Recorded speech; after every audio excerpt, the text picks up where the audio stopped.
Hello everyone, welcome back. You're probably thinking, why are you showing us your heat gun and that weird attachment? Well, I was this many days old when I realized what that silly attachment actually does. So, for those of you who are always curious how to get rid of your scrape or your resin drips, I wanted to show you how well this attachment works. So with most heat guns, and I'll link the one we use below, they have several attachments that come with them for various reasons. They can be used to control the direction of the heat, much like a blow dryer attachment. Well, this, I never knew what the heck that attachment did. I was like, what is this for? Well, I saw somebody on Instagram shared it, and I was like, that's genius. So here I am sharing with you. So essentially, you leave your tape on the back of your piece and you allow your heat gun to heat up.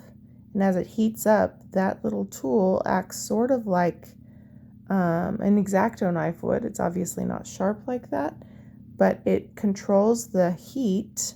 So the heat goes to the attachment and not necessarily just to your piece. And look at how much easier that comes up. Now you can just heat up the resin drips with your heat gun and use an X-Acto knife. The bad thing is if you hold the heat on too long, you're actually going to run the risk of lifting your resin off the side of your piece. So this helps control how much heat actually goes onto your finished piece. And honestly, it works great because I have damaged the back of pieces before, or the sides of pieces before, by using an X-Acto knife, and I don't get a clean cut or whatever. So this helps control the potential for operator error, in my opinion, which, let's face it, none of us are perfect and we are going to occasionally slip or cut the wrong thing.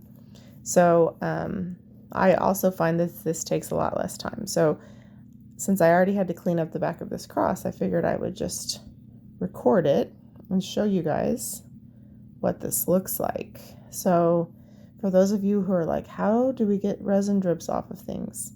Well, here's a great way. Now, I don't tape the back of my coasters. For those who do, this would work nicely. Now, you will probably still have some rough edges that you need to sand with 220 or even 320 sandpaper, but you can easily just slough off the rough edges on the back, which is what I did with this piece afterwards. And it works great. So, yeah. I literally have looked at this attachment, I can't tell you how many times, and thought, what the crap is that attachment for? Well, now we know. So thank you to whoever shared this. I think it was Laura on Instagram, because I was like, no kidding, that's what that's for. I'm about to go resin some drips off of paintings right now. So I even tried it on a vase. It worked okay. I think I would stick with using the sander or sandpaper on the vase. So what I do with the back of tiles, just in case someone asks, I don't tape up the back of tiles. I know you probably should, but I just don't. I put a cork back on them anyway. It doesn't really matter if they have paint on the back. I do get the resin drips off though, and so what I do is I actually use a rotary sander, and I use some rough grit sanding discs, and I just get them smooth, and then I put the cork backs on. So because the cork backs that I use for my square coasters are self-adhesive, I don't really worry too much about that. I've never had an issue with them coming off, so I don't tape them and all that. But some people who do, this would probably be a good substitute for how to get rid of the drips, and then you can just gently sand the edges to make them smooth. But look at that. Look how much easier that is. So this is on hyperlapse. So this took 12 minutes, maybe.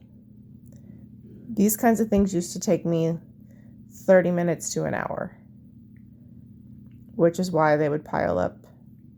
And I would wait till I absolutely had to deal with them, which is not efficient, right? If you make a piece, you want to get it ready, sell, ship, give away, whatever you're doing, a lot sooner than that. So I was pretty happy about that.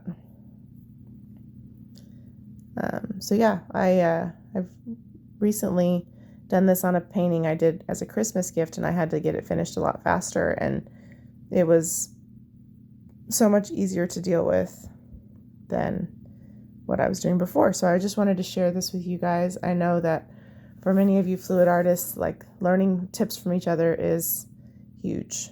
So all I did after that was just sand the edges with 220, and it was super easy. Didn't run the risk of chipping the resin on the side, and this cross actually ironically sold, not at the market day that I was preparing it for, but a friend of ours bought it. So it was ready to go. Easy peasy. So, and now it's going to be someone's Christmas present. But yeah, just wanted to share with you guys that I was this many days old when I figured out what that attachment was for. Thank you guys for all your continued support. Please like, subscribe, leave a comment if this was helpful for you. And we look forward to you in the future. Take care.